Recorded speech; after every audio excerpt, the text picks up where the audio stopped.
Joining me now is esteemed geologist, Professor Ian Plimer. Well, Professor, first they came for our gas-guzzling cars and air conditioners, then it was gas cooktops, and now it's refrigerators. The author of a new book called Frostbite, How Refrigeration Changed Our Food, Our Planet and Ourselves, wants us to rethink the impact refrigeration is having on the planet. She told a Lefty podcast that the domestic refrigerator was the tip of the iceberg. The abundance that refrigeration has given us has translated into a sort of lack of care, a willingness to waste. The food is so plentiful and so cheap that people would rather go and buy something else. Like you really don't need to have a tomato in December, and so on and so on. Oh, now, Professor, what do you make of this? And is this book going to be on your shortlist for Christmas presents? Well, I won't be gifting a book like that. This is just environmental porn. How far are they going to go? I mean, this is going down the path to saying you will eat insects, you will eat bugs. Now, as a child, we ate in-season food. So you'd have a month of corn, and then a month of chocos, and then a couple of weeks of cabbage. It was a dreadful diet. It had no variability. Our current diet is a very good diet because of refrigeration. We can keep food. We can stop wasting huge amounts of food. So this is a city environmentalist who has no idea that actually there are seasons for foods, has no idea that these seasons are fairly short and we can keep these foods and have a balanced diet thanks to refrigeration. Now, if we didn't have refrigeration, we wouldn't be able to buy a diversity of food. That's what she's saying. Well, and we also wouldn't be able to keep meat. So I do wonder whether refrigeration is going to become a bit of a issue for these mad greenies, because they don't want us to eat meat. And if we don't have fridges, then, you know, meat consumption is probably going to plummet. Now, Ian, Anthony Albanese and Peter Dutton have been warned by major energy companies that the country's East Coast energy market is facing a perfect storm of higher liquefied natural gas prices, underperforming renewable energy sources, coal plant outages and extreme weather. All of this could, of course, mean gas shortages, soaring energy bills, we've already got those, and more blackouts. And again, self-inflicted because of government inaction and interventions, pushing renewables as the only way forward. Could we have a situation where our resource-rich country runs out of gas or has a severe gas shortage?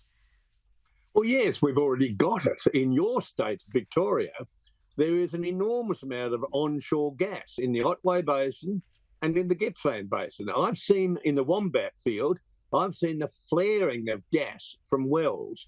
That gas is only a couple of kilometres from major pumping facilities and major pipelines. That gas is not used. We've been told by the Minister in Victoria that there is no gas onshore in Victoria. So that is a lie. In New South Wales, we've got massive gas reserves at Narrabri. These have got quite a bit of carbon dioxide in them, but that can be removed. And that's taken decades. And we're still not producing gas from there. And in Queensland, we've got very extensive gas fields, and I declare an interest. I'm the chairman of Senex, and the article you refer to was in The Australian, and Senex was mentioned there as one of the major gas companies in Queensland. Now, in Queensland, we have to battle red tape. We have to battle green tape. We have to battle black tape. You then have to battle UN tape, the blue tape. And then you've got government inaction, government indecisions. And it takes decades from an idea to actually putting gas into pipelines. This is not a shock that's happened, suddenly this winter we've got no gas. This has taken a long while to arise because of government inaction, the inability of governments to actually project that we are going to be needing gas, the inability of governments to actually use common sense, and squeaky wheels making a lot of noise, and these squeaky wheels are forcing governments to look over their shoulder and say, oh, there's 3 Green votes here, they might not vote for us. Let's not make a decision, or let's make a decision that's going to cost a fortune. So we are seeing in Australia a shortage of gas. We have thousands of years of gas in Australia. We have thousands of years of coal. We've got millions of years of uranium. Yet we've got an energy shortage. How come? And the reason for that is that we've been subsidising renewable energy like wind, like solar, and subsidising that energy at the expense of tried and proven, reliable, cheap energy like coal. And while we've suppressed our coal generation, the costs have gone up. We still have the bulk of our energy comes from coal. The backup and a large amount of energy comes from gas. We still have more than 90% of the energy in Australia comes from fossil fuels. Now, the building of all of these monstrosities of solar and wind technological facilities across our farmlands has done nothing. We haven't actually made energy cheaper or more reliable. Today, I saw a whole lot of wind turbines up near Burra in South Australia. They weren't turning. So we're not producing electricity. Where does the electricity come from?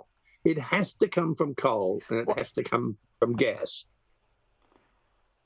Well, all of that infrastructure has done something. It's made all our bills way more expensive. So we've had an impact, just not the one we were hoping for. Professor Ian Plimer, thank you so much for your time this evening. Thank you for having me.